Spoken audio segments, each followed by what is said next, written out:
Welcome to the Tech Egg. Don't get scrambled. Enjoy the video. You start now. Wipe both parts with solvent until no grime remains, then scuff with 120-220 grit to improve bite. Once done, blow off dust and confirm surfaces are completely dry. Moisture stops many waterproof glues from setting correctly. Apply a thin, even bead along one edge, don't glob. Press parts together with uniform pressure for the manufacturer's recommended initial cure time, and use clamps or tape to hold alignment. This first bond sets the stage for a durable waterproof joint. You now work the middle steps.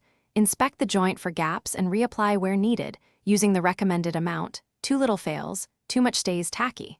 For deep voids, build the bond in thin layers, letting each layer firm slightly so the glue fully crosslinks before adding more. Make sure the workspace sits between 15 and 25 degrees C because temperature and humidity control the chemical reaction. Once layers are set, wipe excess with solvent and allow the full cure window before stress testing the assembly. You finish by letting the glued assembly reach full cure. Many waterproof adhesives need 24 to 72 hours to achieve rated strength, so be patient. Once cured, perform a small water test in a contained area. Check for seepage and retighten or reseal if you see moisture. If the bond fails, don't panic. Remove the failed glue, clean to bare substrate, roughen, and reapply under proper temperature and dryness. One key tip: improper surface prep causes 90% of failures, so always start there. Thanks for watching. Consider subscribing if I helped unscramble your problems.